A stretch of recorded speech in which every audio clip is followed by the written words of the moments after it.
Cyber city Gurugram के सदर बाजार इलाके में सोना मार्केट कमेटी के पूर्व चेयरमैन और भाजपा नेता सुखबीर उर्फ सुर्की की हत्या के बाद पूरा शहर खौफ में पड़ गया था। और इस वक्त सुखबीर उर्फ सुक्की के परिजन जो है और जो गांव वाले हैं वो उन्होंने पुलिस कमिश्नर ऑफिस का घेराव किया है। इनसे बात करेंगे क्या कुछ इनकी मांगे हैं और क्या कुछ इन्होंने घेराव क्यों करा। सर एक बार अपना नाम बताएं। सरपंच विजय खटाना दमदमा।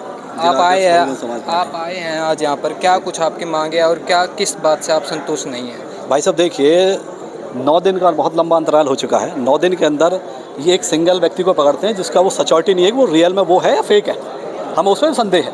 और 9 दिन के इतना बड़ा हादसा हो जाता है सरेआम सदर बाज़ार के अंदर, जहाँ पर कमिश्नरी है, सिविल लाइन है, सारे जो प्रशासन है वो सारा ही बैठा, मतलब गुड़गांव का पॉश एरिया। और यहाँ पर 5-6 बदमाश आकर के गोलियों से दो हाथों में पिस्टल ले रखी है और दो हाथों से पिस्टल चला करके हमारे भाई को लालूहान करके उनको मर्डर कर देते हैं। और ये प्रशासन ये लॉ एंड ऑर्डर क्या कर रहा है? हम तो ये जवाब चाहते हैं लॉ एंड ऑर्डर से कि भाई कर क्या रहे हो। गुड़गांव बहुत बड़ा शहर है और पूरे वर्ल्ड में इसकी पहचान है। और इसकी अगर पहचान के यहाँ देखें कि इतना बड़ा मर्डर हो जाता है और उस मर्डर में आज तक एक भी गिरफ्तारी नहीं है, एक भी हत्यारे की गिरफ्तारी नहीं है, तो कहीं ना कहीं पुलिस प्रशासन पर भी क्वेश्चन मार्क लगता है कि क्या कर रहे हो भाई साहब। क्या लगता है क्यों नहीं हो रही पुलिस की कार्रवाई? ये हमें तो भाई सरासर ये बात है कहीं ना कहीं ये पुलिस प्रशासन कहीं ना कहीं प्रेशर में है। ठीक है, ये बहुत बड़ा हत्याकांड है। सुखबीर चेयरमैन हमारा भाई कुछ आम आदमी नहीं था, समाज का बहुत बड़ा आदमी था और समाज में बहुत सम्मानित था। और इतने बड़े सम्मानित पद के आदमी को यहाँ से एकदम से चले जाना, उनकी भरपाई नहीं हो सकती। तो जब इतना बड़ा आदमी जो सरकार बीजेपी सरकार में भी साथी था और माने खट्टर साहब के बहुत नज़दीक था, और उस व्यक्ति की, उस समाज सेवक की सरेआम हत्या हो जाती है और हत्यारे मार करके बहुत आसानी से निकल जाते हैं, तो एक आम आदमी कहाँ सुरक्षित है? आम आदमी बिल्कुल सुरक्षित नहीं है। कभी भी किसी के साथ इस गुड़गांव के अंदर तो स्पेशली कुछ भी हो सकता है। इससे पहले कहते हैं कि उत्तर प्रदेश में भी जंगल राज है, लेकिन मैं कहना चाहूँगा आज गुड़गांव के अंदर जंगल राज है। जितने भी बदमाश, जितने भी हत्यारे, जितने भी लुटेरे, सारे ने शरण ले रखी है गुड़गांव के अंदर। और इन सबको पता है सारी चीज़ों का, मैं खुले मन से कह रहा हूँ, इन सबको पता है। पुलिस को सारा पता होता है कि कौन क्या कर रहा है।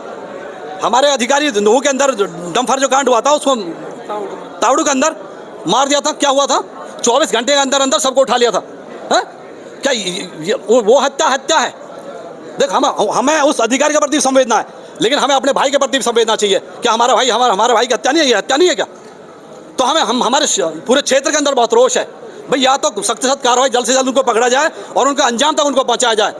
आज तो ये 2 दिन का समय हम दे रहे हैं, हमारे भाई के पता है 11 तारीख को। उसके बाद फिर ये समाज एक डिसीजन लेगा, हम पूरे गुड़गांव को जाम कर देंगे और ये फिर हमारे पीछे भागेंगे। हम यहाँ पूरा समाज इकट्ठा होता है, हमको रोकने का प्रयास किया जा रहा है। अभी रुक जाओ, यहीं आएंगे साहब। यहाँ कैसे आएंगे साहब?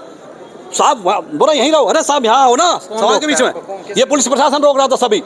ये पुलिस के जितने अधिकारी हैं हमको, हमारे समाज को रोकने का प्रयास कर रहे थे। और एक प्रीतपाल सिंह, ये असभ्य अधिकारी जो हमारे पूरे समाज को बदनाम, मतलब बेइज्जत करके गया है। मैं तो कहता हूँ उसके खिलाफ भी सख्त कार्रवाई करनी चाहिए। और अपने समाज जो पूरा क्षेत्र आज आया हुआ है, सर समाज से मैं अपील करना चाहता हूँ संगठित हो जाओ। यदि हम ऐसे टूटे रहे तो हमारे साथ ऐसे अन्याय होता रहेगा। डीसीपी साहब कह रहे हैं कि एक आरोपी को गिरफ्तार किया है और उसके बाद कार्रवाई भी पूरी हो रही है। क्या भाई साहब, 9 दिन हो गए लगातार, कोई एक दिन की बात तो है नहीं। 9 दिन में अगर एक जो पकड़ा है, पता नहीं कौन है वो, हमें उस पर भी क्वेश्चन मार्क है। उसका संदेह वो रियल कोई मंडी है, उसको आम आदमी पकड़ के कैसे खड़ा कर दिया। हमें संतुष्ट करने के लिए हमने एक बड़ी कामयाबी हासिल कर ली। हमने एक जो मुजरिम है, जो मर्डरर है, उसको पकड़ लिया, लेकिन हमें उस पर भी संदेह है। डीसीपी साहब ने 5 दिन का टाइम भी मांगा, आपने क्या कहा? भी हमारे बड़े जो सीनियर्स हैं, हमारे बुजुर्ग हैं, जो हमारे सीनियर समाज के हैं, सर्व समाज के, वो उनके अंदर गए हैं, वो उनसे बात कर रहे हैं। जैसी वो हमें कुछ बात बताएंगे हम उस चीज़ को फॉलो करेंगे। बाकी हमारे समाज ने अब डिसीजन लगभग ये ले लिया है। यदि वो हमें संतुष्ट करते हैं तो ठीक है, अगर उसी कार्रवाई से हम संतुष्ट होते हैं तो ठीक है। ये समाज हमारे भाई के पत्ता होने के बाद ये पूरा समाज रोड पर उतरेगा, सारे सड़क पर, और पूरे गुड़गांव को जाम कर देंगे और हमारे खट्टर साहब को यहाँ आना पड़ेगा। तो हमारे साथ ये परिजन थे, इनका साफ कहना है कि अगर ये पुलिस की जांच से संतुष्ट नहीं हुए तो एक बड़ा एक्शन लेंगे। और इन्होंने गुरुग्राम पुलिस को अल्टीमेटम भी दिया है, 5 दिन का ये अल्टीमेटम है। फिलहाल देखने वाली बात होगी कि पुलिस क्या कार्रवाई करती है और ये संतुष्ट हो पाते भी है या नहीं। गुरुग्राम से न्यूज़ ब्रॉडकास्ट 24 के लिए हिमांशु।